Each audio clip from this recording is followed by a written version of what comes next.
Yo, we back, baby. Yo, they dropped the Penguin official teaser trailer, bro. I'm so curious. It's so funny. I just rewatched Batman like a week and a half ago, and I still feel the exact same way about that movie I felt when I originally watched it, which is crazy because that usually doesn't happen on movies. This is my fourth time watching that movie. I still feel the same way I did when I originally watched it, is that it's so atmospheric and that it has this sort of like energy to it that most movies just don't have, where you actually kind of feel like the element of what the theme is pushing more than you see it sometimes. And I think that that's extremely interesting and kind of like alone in the world, in the sense where not many movies are doing that these days. So let's check out the Penguin official teaser. This is going to be on Max, I'm pretty sure. This is a TV show called The Penguin. It's based on Cobblepot, obviously. And yeah, I'm curious. I don't know. We're going to see what it is.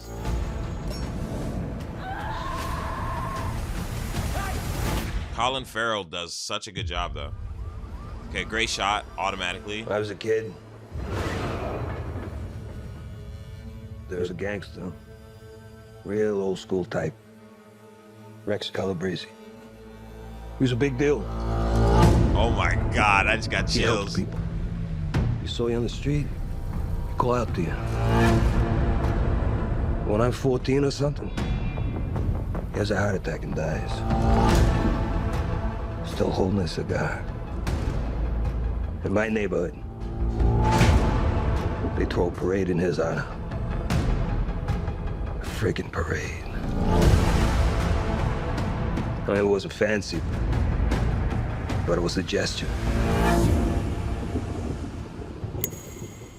To show love for what he meant.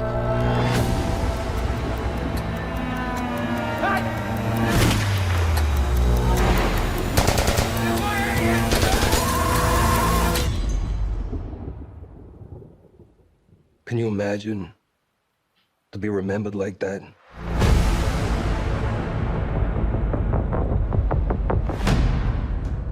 Woo!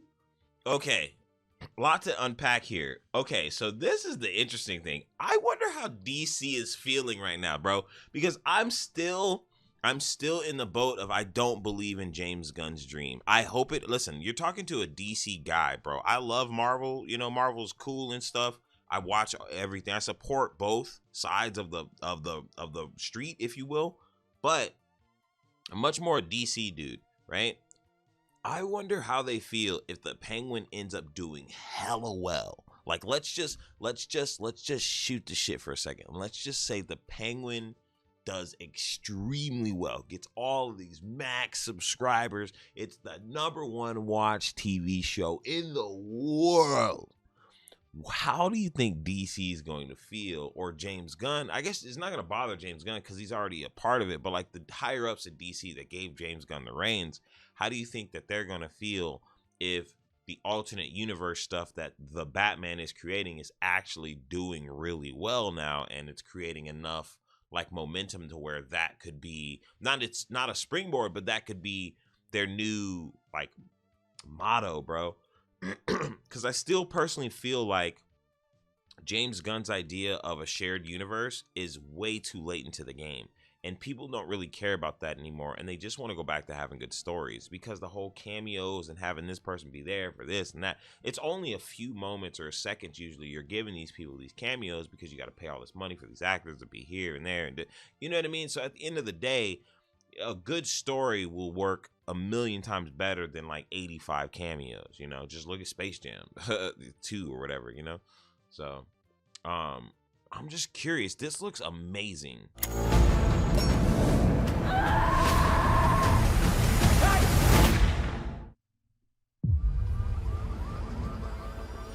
When I was a kid,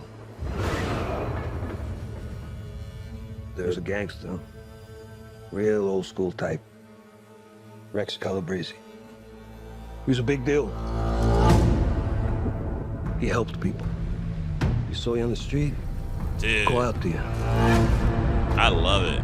When I'm 14 or something, he has a heart attack and dies.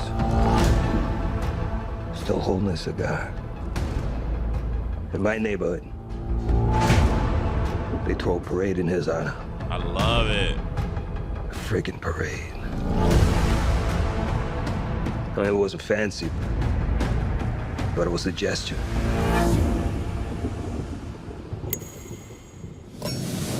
A show of love. Of what he meant.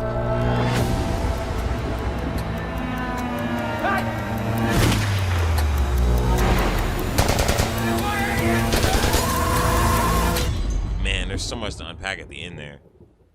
Can you imagine to be remembered like that? That's crazy.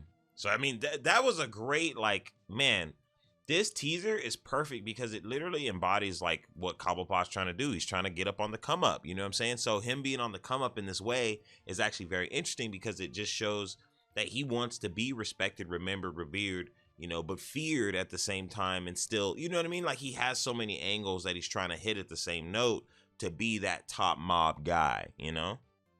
And he saw it at a young age. He's essentially rocking the Goodfellas role, you know what I mean? Like,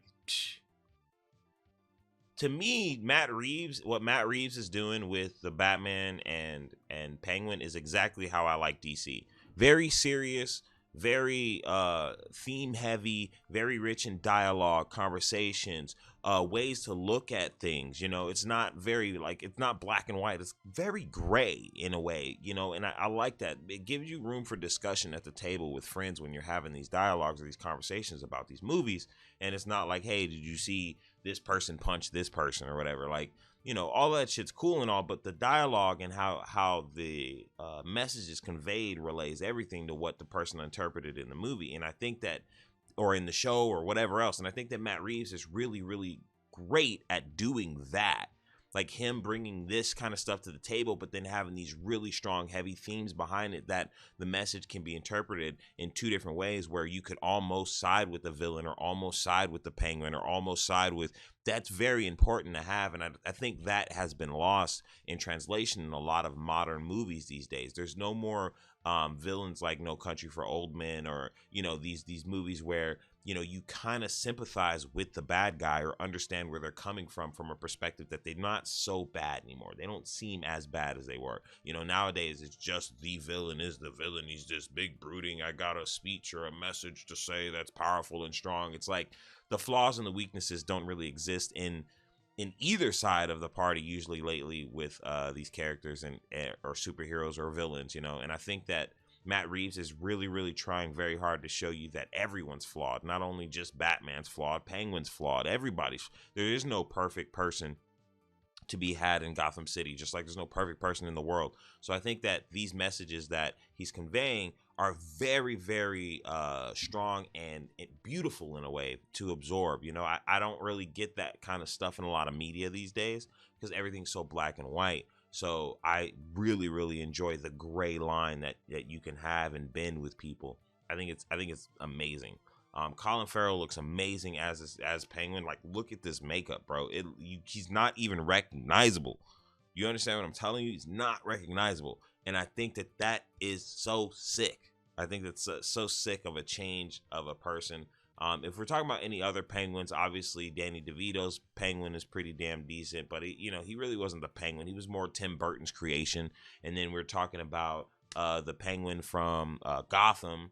He was okay, but he really wasn't a Penguin either because he never got fat, bro. Like, I think he got fat towards the end. Maybe somebody was saying. I never finished Gotham, so I don't know. But for like 4 or 5 seasons, he was never fat. He had the limp, but he never was like fat. You know, he didn't have the walk or whatever. So I kind of like how this Cobblepot looks. He's like old, grizzled, has wanted to move up in the world, but obviously has been stagnant because of the Falcones and Maronis and everybody doing shit on top of him. So he's kind of been he's been in the middle. He's a sandwich, you know. He wants to be the top bread. He want to be the bread, but he the sandwich. He in the middle, bro. He, you know, lettuce or whatever other piece. So I'm really, really curious to see where they take this. I'm also curious to see if Batman shows up. And I'm also curious to know when this takes place. Maybe you guys can tell me, is this before the Batman or is this after the Batman? It has to be before. I'm stupid. Never mind. I'm dumb. We already, at the end of the Batman, it's no man's land. So never mind.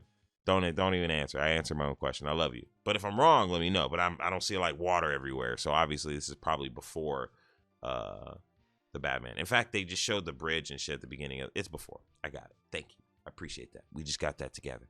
Yeah, this looks awesome, man. I'm super interested in this one. This looks absolutely incredible with this Beetlejuice, the Crow. It's like, man, we about to be eating real good. X-Men 97 just came out. That's a home run. Invincible came back. I haven't even seen that yet. I know it's like 2 or 3 episodes already going back right now.